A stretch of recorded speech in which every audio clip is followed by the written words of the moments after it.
All right, so as you've seen in the previous videos, or I hope you did, if you haven't seen the previous videos, you probably want to go back and watch this build series. Everything is organized under playlists on the channel, so if you actually click my channel and then find playlists, you'll find playlists for pretty much every single vehicle. I think this is going to be episode like 26 or 27, so you need to get caught up. But previous video, we have done frame rails, we have attached a cab to the rails, and we have attached this Cummins diesel to the rails right here. So what is next? What's your big thing that you need to locate next and start working towards that is going to hold up your production and that you probably need to figure out and get an order placed? Well, that's going to be your rear axle. So if you are familiar and if you've been here, you notice that we purchased the tires a while back. We purchased one, and now you've probably seen that we've had two. We actually have all four because I almost messed up and they were getting a little bit hard to find online. So I went ahead and grabbed four before they discontinued them, and then I couldn't get a hold of them. You need your tires. Now, when I built my Comet, if you haven't seen the Mercury Comet, it was on this channel that was built. I made a lot of mistakes on that. That was my first full build, and I didn't even build a frame for that one. I back halved it and front halved it basically, but it was a unibody, so I didn't have to do the floor structure or anything like that, even though we ended up cutting a lot of it out. But one thing I messed up on that whenever I built that car was I did not have the major pieces. So I built the whole entire car, including the frame rails, the front supports, the bars and everything, without ever even having the motor in that car. And then when I went to put the motor in that car, I had major issues, and I ended up having to cut stuff apart, move stuff, and I had to pay $4,400 for a custom set of headers, stainless headers, 5-piece headers on each side come apart in 5 pieces, because it was physically possible, no way in the world, to get headers in that engine at that engine's height with the factory frame rails and everything. So I really screwed myself bad, and that's where this build, we're gonna be able to save tons of money, because we are laying out our major pieces of the build first, and that way we can kind of build the car around these couple pieces versus building a car and then hoping these pieces fit in, which is what we did on the Comet, which was turned out bad. It ended up working out good, but I spent 5 years on that car. So the wheels are there. If you recall, we originally located this piece right here. So this has been chopped. These fenders were down about 5 inches. They were actually down to here. So this is how high we have moved that fender up. We cut it right here and we swung that fender up. If you're new, you definitely want to go back and check out this build. I promise you, because you're missing out. With that said, when we went to set this height of how high this fender needed to come up to clear these mud tires at ride height, we had to have the tire. We couldn't just guess it. So that's why we have the tire, and as you can see, we need to definitely get some support in this back end today, because now that we have brought this thing up on the frame rails, all the support is basically in the quarter panels now, and they're like pushing them out a little bit. So we got a little bit of work to do, but that's how we set our height, was off of our tires, and that was a pretty important piece of the puzzle. So the next piece of the puzzle is going to be today is to get this back section supported so we can get rid of that bow that I just showed you in the quarter panel, and also to get a rear end in place, because once you get a rear end in place, then you can start figuring out your offset or your back spacing of your rim. So we got our rear axle. So what rear axle did we choose? Well, if you're familiar with that, you can see that that's a Mustang 8.8. So huge shout out to Brian off Turbo John's channel. If you've been following, I went by Brian's place yesterday and picked up this 8.8. He originally gave me this for the Comet whenever we broke the rear axle in it, but then I decided to go back with a Ford Explorer axle because these tubes are smaller on this, and I wanted to just go back basically with the exact same thing I had. And we had full 4 links on my car for the Comet. However, with this build, okay, we don't have all of that to worry about. So the Mustang 8.8, okay, is going to be planning. Obviously, people are laying down 2,000 horsepower with the 8.8s when they're built, and we've showed you that we built a pretty gnarly 8.8 for the Comet. It's already factory triangulated, which is freaking cool. So all the geometry is done for us there. We have the factory boxes there. We have the factory triangulated pieces up here. It already has these aluminum pieces in it. All we got to do is build this thing. So we order our axles for whatever lug pattern we want, order our locker. And then we're good to go. The next piece that he gave me, and again, huge shout out to Brian, is a brand new, I mean, it's been sitting outside, but this is, I think he said, what is this, a Marty Merlap or Merlap, whatever, I don't know the name. Anyway, this is the upper torque boxes. So we literally have the factory space plates for the frame rails. We literally have the upper torque boxes already. So this is the reason why this build is so much cooler than the freaking Comet, because we can set this thing in there and we have factory Mustang geometry. We have this will allow us, you know, to do no panhard bar, no wishbone, because it's factory 4-link angled, or is this whatever, what's that name? Mine just went blank. Diagonal 4-link, I think it is something. Dude, holy crap, I said brain fart. Comment down below in the comments what this setup is called for other people that's going to be wanting to know what this setup is called. I'm pretty sure it's factory triangulated 4-link, basically. So this is going to save us some more bars under the car. We can run real fat, heavy-duty bars. We can run like Mosier axles, really strong axles. Basically just build a drag racing rear end to hold power. Even though this car's not going to make power, it's going to have torque. But we should be perfectly fine. All right, so unfortunately, there's real no way to find out exactly where this rear is supposed to be, how much it is sagging, the height of it or anything. But there's a couple indicators where basically we could put it in where we want. So it's not gonna affect this door jamb at all as it comes up. And I have took this piece back and clamped it back in tight to the curve. So it's not welded in, I have it clamped, and then I have it jointed back together in the inside center of there. As we pick the back up, you'll see that this comes in because this panel is bowed out right now. So as we jack this up, it's going to roll this back in a little bit, which is going to make it easier for us to work on. The body's still going to stay straight. You can't really bend none of this structure up here, but you will see that the back of the car is going to start coming up. So let me see if I can show you this. So you can even watch that vice grip right there in the center as the back of this comes up. I don't know if you can see it on camera. I'm trying to watch the car, but that right there is kind of where I think it needs to be. It's not too much tension, and it has definitely laid this piece in up front a little bit more. I can keep going, but I'm not sure at what point we're lifting the car up or tweaking anything. We want to make sure this still opens and closes smooth, which is not even, it's barely bolted in. It's like finger tight, so it's falling all over the place right now. But I want to do the other side the same way, basically put some tension on it. This side I don't really have much to go off of at the moment, as the other side is completely like mocked up, but I can definitely see this one also moving. And what we'll do is we'll measure left to right, obviously, here in a second, and I'll kind of finalize that, the fitment. I need to clamp this back in a little better, I think. That really needs to go ahead and be cut.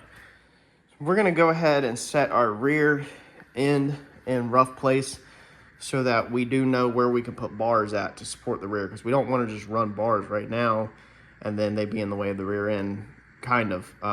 So we kind of want to figure out roughly where that's going to be. We need this piece of PVC pipe, so we're going to stick the PVC through here to find center of the rim. Pretty much we'll be able to put the tire back in mock-up position and literally measure and find the very rough center of the rim. And so I want to get this PVC pipe where it fits between the cars. So I've just sat it on this side on the lip, and then we'll come over here to this side and we'll mark it. And that, I mean, you could literally do the same thing with a tape measure, obviously. And that's gonna tell me the width of my car. So I'm gonna cut that. And then, let's see here, we'll actually cut it shy, like this, right? We'll cut it like this. And then we'll stick that through the rear end, and that will allow us something to basically measure the bead of the tire, you know, and get it positioned rear end until it's perfectly centered. And from there, we have a tool that we can hang plumb blobs off of or whatever and literally measure backspacing and all that kind of stuff. But the more important thing is to literally physically weld this rear end off of these rails somewhere so that it is in place. All right, this is a little bit tricky without help. Everything's harder without help. It's crazy.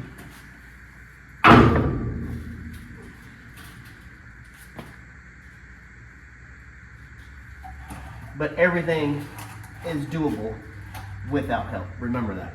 Never feel like you have to have help just to be able to accomplish something, because you don't.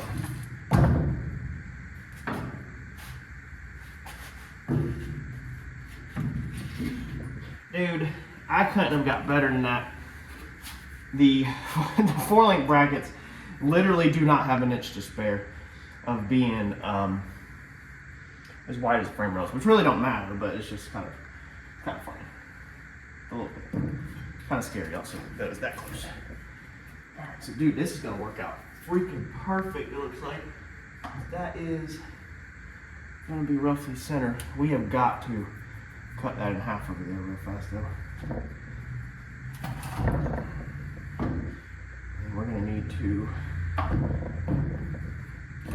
do something to, we gotta clamp these. I was gonna buy larger clamps at Harbor Freight yesterday, and I didn't, and now I definitely wish I would have.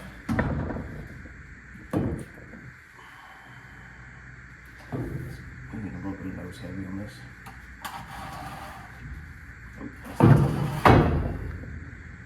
Like that right now.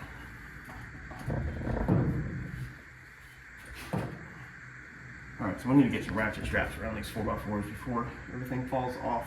All right, so that's pretty rough. I got on the inside of the car, and very, very rough. That's 9 inches on the bottom of the PVC, 9 inches on the top from the bead. I'm sure it's off by 1/4 to 1/2 an inch if you start getting very precise, because it can change your measurement. Obviously, roll your tire front to back, that's gonna change measurements, but it's very rough.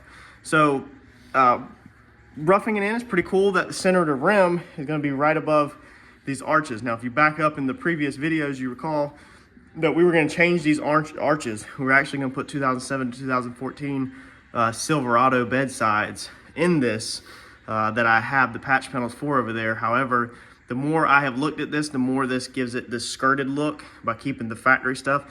And then I won't have the patch, but this little tiny center piece, and then everything else will be, you know, just, we'll have to put a B-roll in that over there. But everything else will be flat metal, and then I get to keep the factory curves down here and everything. I think overall it's gonna be more aesthetically pleasing to keep it like this versus completely changing the arch and then having to change the sweep and just change everything. I think it's gonna be easier. So in order to find the center of where your tire goes, you can't mess up and jump the gun and find it right now, because this goes forward right there. So we still never set that piece exactly where it needed to be. So that's what I'm working on now, because I can't mess with the axle until I have the bottom sections of my fenders completely done on left to right as far as centered. Once we do one side, just like anything else, then we can measure off the door jamb, the B-pillar, and measure to the edge, and then we'll be able to set the other side the exact same symmetrical distance. So to find that, you can't hang a plumb blob or anything like that, because you can't just go straight down, then it'll turn to a straight line. So you got to keep this curve. So I've took this piece of round stock and bent it into roughly the same curvature starting here. There's no reason to bend that, because that's not going to line anything. But I took my knee and bent it where it matches it right here, and then just swept it with my eyes where it looks the same, because that's all you care about on this stuff, is what it looks like by the eye. You don't really care about measurement or anything, because when the finished product is done, if it looks like crap, you can argue measurement all you want, but it's still gonna look like crap at the end of the day. So it's gotta look good. So that's where that's gonna fall at, meaning that this piece right here needs to go all the way up to here. So I'm gonna cut a little bit more out this one, that way I can start sliding that piece forward, clamp it, and once we get it clamped, then we can do some cutting and actually weld this piece in today, and then we can do the other side, and then we can jump back to our axle again.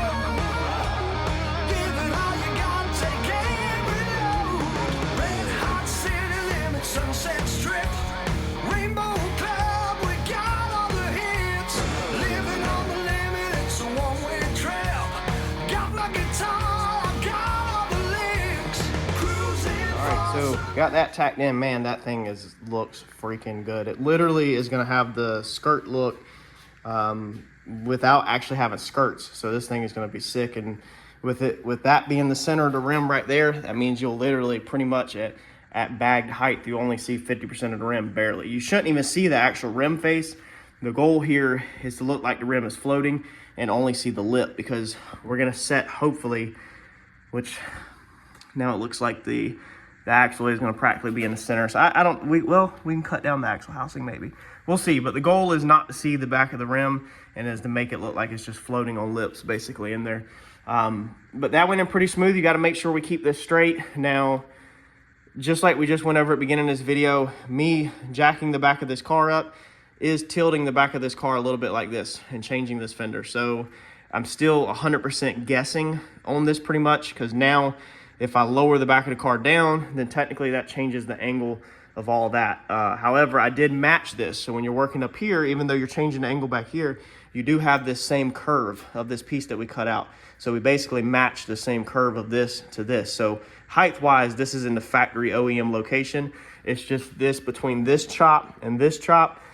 This point right here is probably over a foot, if not a foot and a half, shorter than it was from the factory. I believe this piece back here, let's see here, this piece back here I think was about right here before the chop, maybe even back here. It was pretty far. We've took a ton out of this car to shorten it.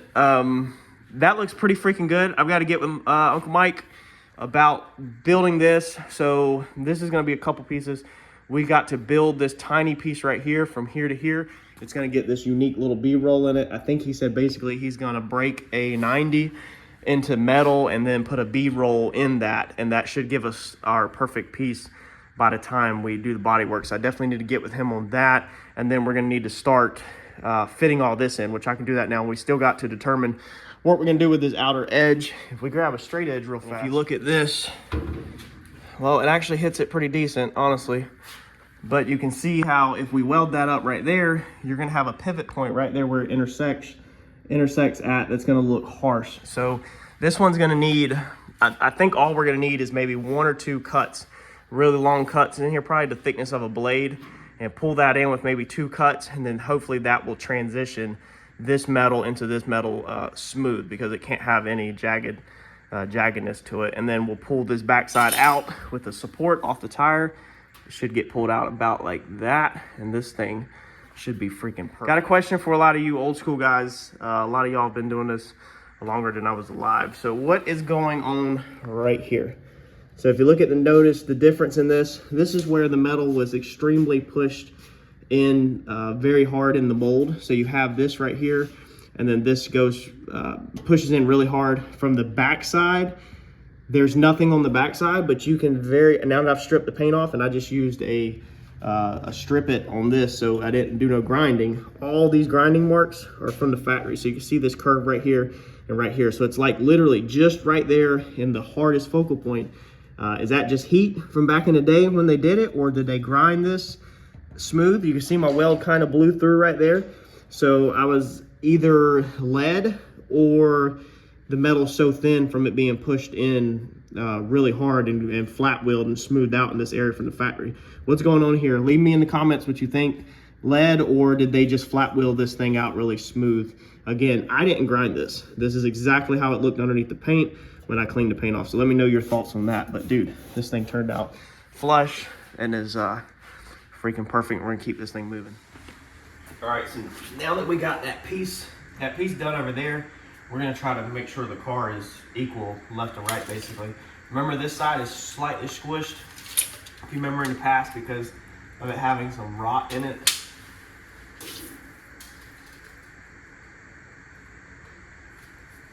So that side's basically 15.5. This side's 15.25.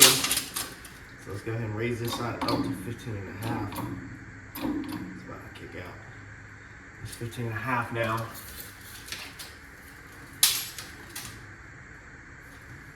$15.5.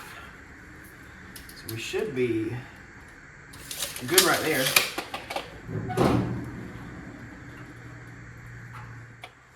Let's check some measurements inside here. Don't want to go off of that because I don't know if that's the same Guess we can go off this structure right here.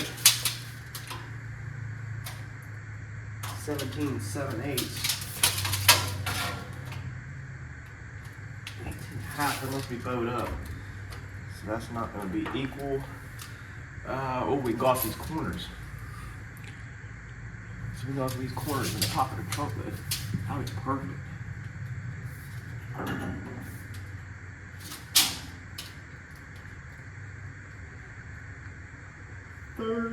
Let's see, 30 foot, 3/4. 36 3/4. 37, so this side still needs to come up some more.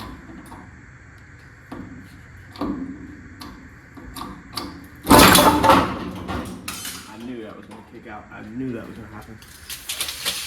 Let's reset it back up. Well, as you can see, that didn't work.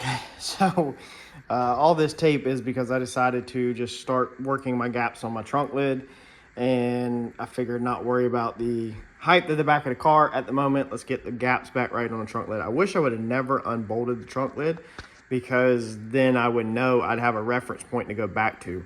But we did take the trunk lid all the way off, if you recall in the earlier video, and then we put it back on, but it's been on loose ever since. So every single time you open it, it's literally just moving all over the place by like 1/2 of an inch. It's got so much adjustment. So I just went through here and shimmed it. If you're by yourself and you can't hold all these corners, then I literally stuck screwdrivers in, as you can see, and taped them so they hold in place. That way I can climb on the inside of the car, which is a trick a lot of people don't know about unless you do this for a living, is instead of opening it, moving it, closing it, opening it, closing it, opening and closing it, you'll drive yourself crazy. Dude, just climb in the trunk, and if you have a buddy, this one I was able to go from the inside, but if I didn't, I'd have to have somebody in the trunk, close them in there. I get the gaps right on the outside, holler for them to tighten it, and then it's perfect. It's super fast.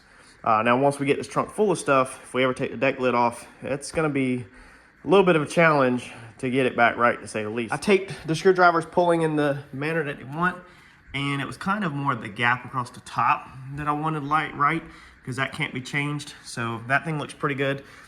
Coming down the side looks so-so. It's honestly a little too tight. It's way too tight here. Like, it is freaking touching there. And then over here, it looks really good. Coming down looks pretty good. Goes back a little too tight there. But like I said, this whole corner right here is rotted, so we have to work that. And then it goes back tight, you know, like I said in here. So I'm pretty sure that has a lot to do with making this cut here and then that flange moving. So we may need to, we're not going to flat wheel this out or nothing probably. We may need to cut this again and tap this in and move it. All right, so with the back jacked up, and it's hard to set this stuff up, y'all, and really turn a mic on and all that to show the stuff live. But as I pick the back up, if you look now, look at that. So now we have our gap back like it's supposed to be. And we have that on both sides now. So if you think about it, look at that gap. Looks pretty good, all right? Because it rolls on this side, turn the camera in. So if you think about it, as the rear end sags, it's gonna pull them together. So as I picked it up, it opened it back up. Now I need to make one more adjustment. My gap up here is like that, where it fit a screwdriver in, but then over here, I can turn a screwdriver in it. So when that goes up, that way, that's gonna open me back up down here on this corner. But again, this corner is all tore up, so it's gotta get remade anyway, but now that needs to go back up. So I think that's gonna be it. I think I'm happy with that. And I just need to figure out now how I want to lock that in and make sure that that is in fact where I wanna lock it in at. Let's sit down here and do some one-hand magic again. All right, so we're gonna butt to the bottom of that arch over there. We're gonna match 28 over here. I already confirmed this with 2 hands. All right, so we're over there. We're over here at 28. Our tape measure is running parallel with the top of this wheel opening right here, okay? So half of 28 is gonna be 14. So if we check our 14 right there, that's pretty much gonna be center of the tire. 14 is pretty much, let's see here, get my tape measure. Oh, see, my tape measure's already. Man, I need somebody videotape. All right, so there's 28. All right, so there's 14. right there, okay? So 14 is pretty much already centered of where our axle is. The camera is really distorting it, honestly. But without it, the 14 is like dead center of the axle. All right, so if we lay that down, and look what is dead center of the axle. The end of the frame rail, that corner eye right there, that's dead center of the axle. So literally just about where the frame rails end, we're gonna be able to scab straight up off of that, and that is gonna be pretty much center of the rear end, which is working out amazing. And all this goes back to the previous videos where we made sure our frame rails were the same length because we paid the place to cut them the same length, and then we double checked and we made sure our frame rails was the same off of our cab mounts on the front. Okay, so the front distance were the same. If you recall that video, we've made sure everything else is the same. So if this side is centered and we go to the end of the frame rail on that side, then that side should be centered. We're gonna make our bottom of our fenders, like I just said, the same off the B pillars. So it should translate over to there where that axle is pretty much centered. The only other thing I got to get right now is I got to get the height right, which is not the end of the world, but I got to figure out the height. I've basically just been working on forward and backwards roughly. So let me see, and even my height is not gonna be perfect because you can see the gap around the top of the PVC, and obviously there's none on the bottom because it's sitting down. Like that. See how the PVC is not gonna sit in there perfect, but that's fine because you don't have to have your location perfect on this because you're getting 4-link and you're getting coilover or airbags. So 4-link, just like a race car, you can move the axle forward, backwards. You can put rear steer in it, up, down with the bags. I mean, you got some movement. You ain't got to worry about a 1/2 inch of it being off because you can do all that pretty much with the 4-link. You want to get it as right as possible, but it's obviously not the end of the world. So now let's just figure out where the center of this wheel is. Well, we do got a problem, so I had to call in the big guns. Called Uncle Mike and I was like, hey, you need to stop by, look at his Plymouth. So he's on his way over Sunday afternoon. He's about to pop in and brainstorm this. I was so just gun-ho on lining up the center axle that I missed one sort of crucial piece. So this rear end, if we come in here and we look at it, okay, this is the floor. The top of these frame rails are gonna be the floor. That's the package tray. So as you can tell, the rear end is sort of right there around your butt, meaning you're about going to be sitting, your bottom of your butt cheeks will be about right here with the flange. That's about how high the seat will be. So it will definitely be kind of like a Trans Am or Firebird back seat, where in the F-body cars, how the trans tunnel kind of goes through the back seat. I think it's going to definitely be it. But the problem is, I just realized, is that this is a triangulated 4-link, meaning that the freaking torque boxes would have to be way up here, which is literally where your seatbelt should be at in your lap pretty much. So that's not gonna work. I don't think the triangulated 4-link is gonna work on this car. I don't 100% know what we're gonna do. I know there's an answer, I just don't have it right this second. So Mike's gonna stop by and we're gonna figure this thing out.